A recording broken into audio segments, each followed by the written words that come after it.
Sir, police ने press में रखी, किस मुद्दे को लेकर रखी गई है, क्या कहेंगे? देखिए, दिनांक कल 27/2/2026 को एक घटना हुई थी।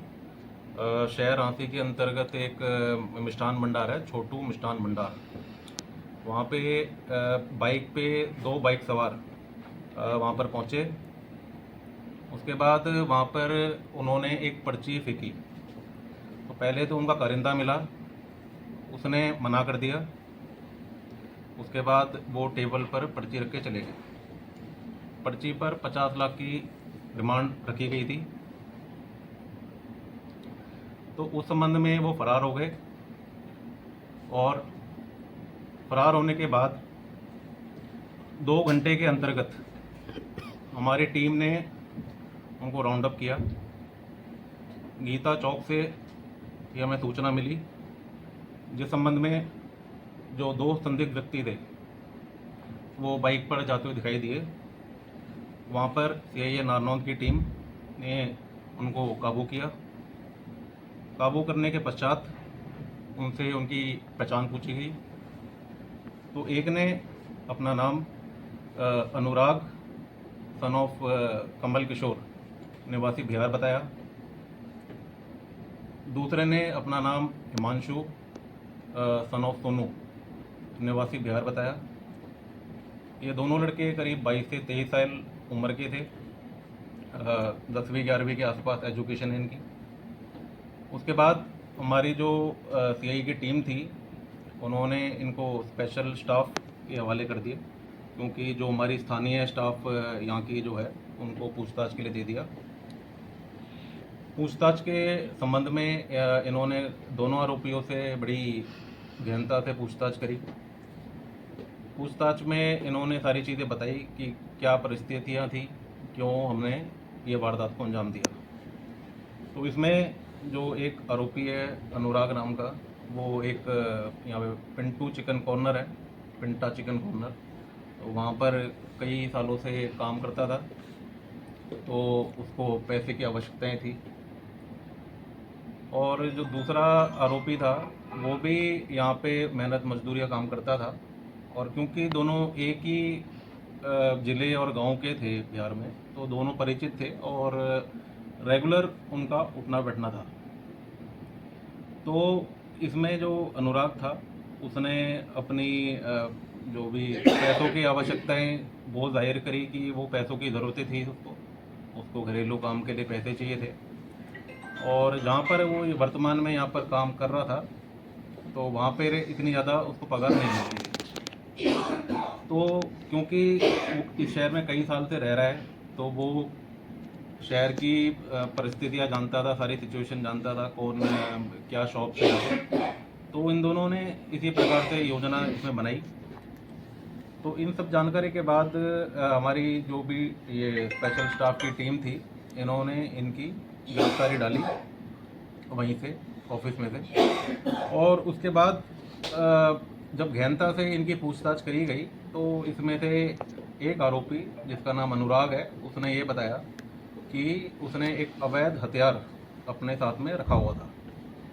तो क्योंकि पर्ची में जैसा एक दिन का समय भी मेंशन था, तो आरोपी ने यही बताया कि अगर हमें फिरौती की अमाउंट नहीं मिलती तो हम इस अवैध हथियार का प्रयोग करते और फायरिंग करते, जिससे अगले जो मिष्ठान भंडार के मालिक पे दबाव डाला जा सकता। तो हमने इसकी फॉर्मेलिटी पूरी करके जो कन्फेशन स्टेटमेंट्स रिकॉर्ड करी, और इसके आधार पे हम इसने बताया कि बांस थाना क्षेत्र के अंदर जो सुंदर नहर है, तो वहाँ पर इसने उस अवैध हथियार को छुपा रखा था, जो कि आवश्यकता पड़ने पर वहाँ से लेके और वारदात को अंजाम देता। तो हम उसको जब डिस्क्लोजर स्टेटमेंट के आधार पे उस स्थान पर ले गए, जो कि टाइम करीब कल 11 बजे का रहा होगा, तो वहाँ पर जब उसको आगे बढ़कर निशानदेही करवा रहे थे, तो उसने एक जिस भी कपड़े में उस हथियार को छुपा रखा था, तो पुलिस टीम को धक्का मार के वो उस अवैध हथियार को अपने काबू में लिया।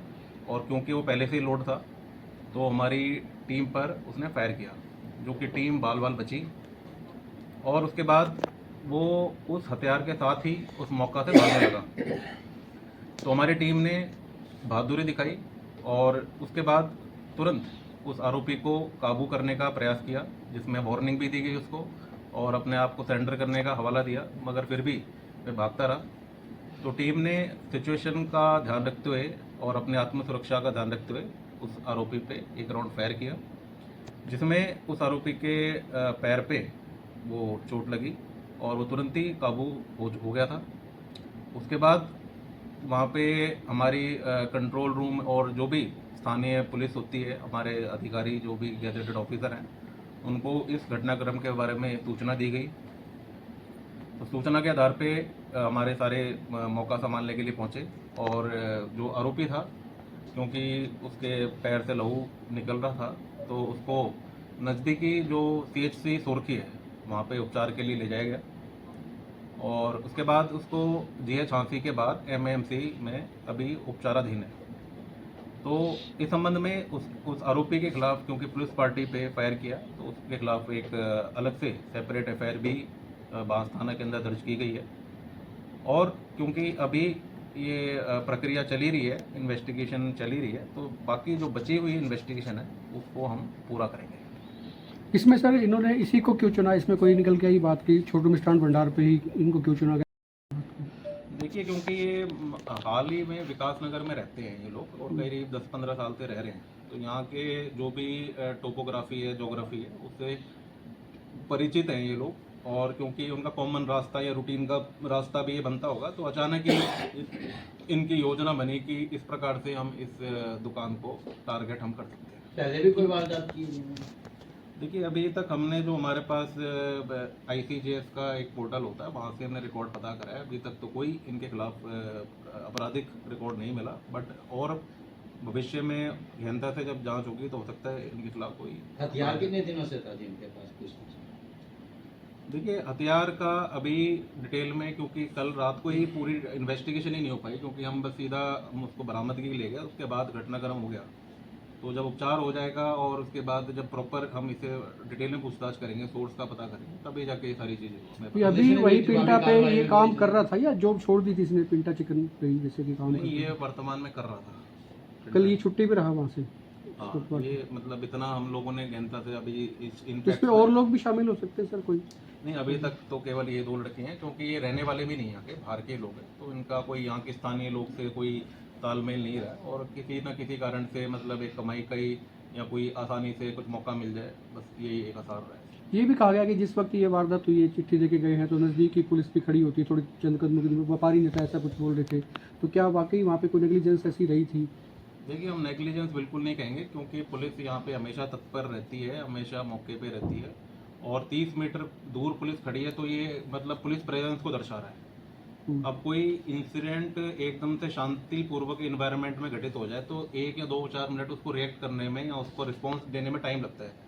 तो यहाँ पे इतना जल्दी एक ह्यूमन लेवल पे जो रिस्पॉन्स होना चाहिए, उतना तो एक लगता ही है किसी चीज़ को करने में। बट ये मैसेज तो क्लियर है कि हमारी पुलिस एक ऑन द स्पॉट अवेलेबल है, 30 मीटर दूर खड़ी हुई है।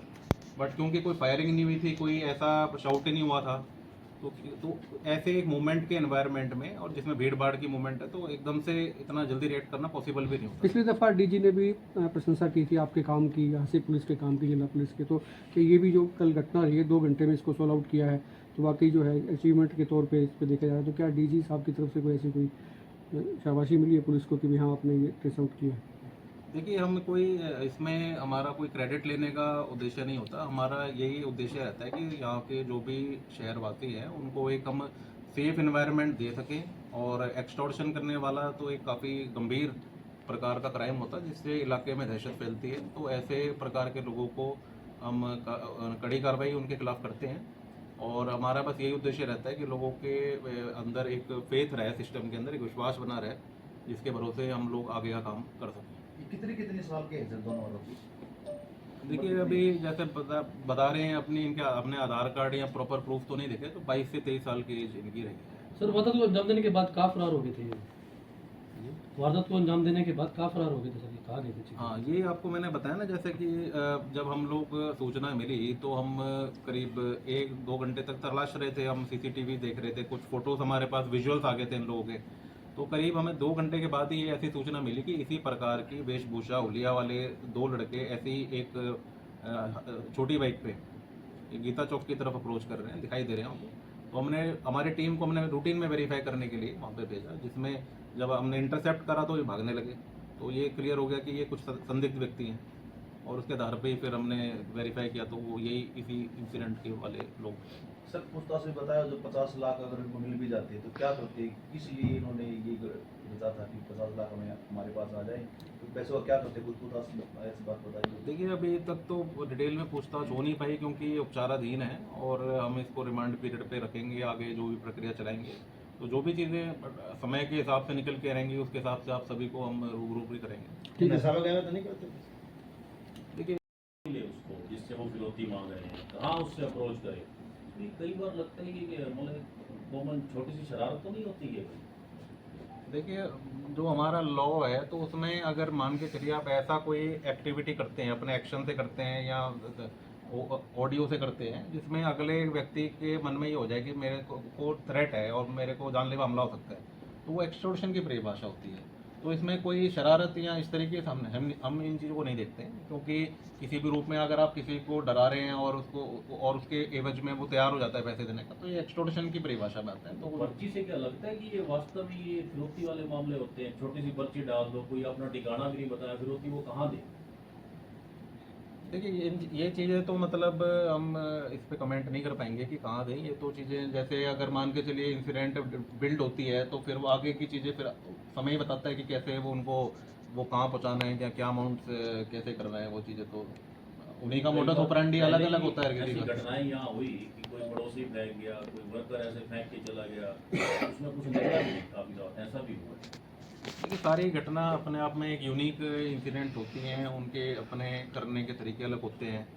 तो इसमें कोई इस इंसिडेंट में मैं इस प्रकार का कोई कमेंट नहीं कर पाऊँगा। ठीक है सर।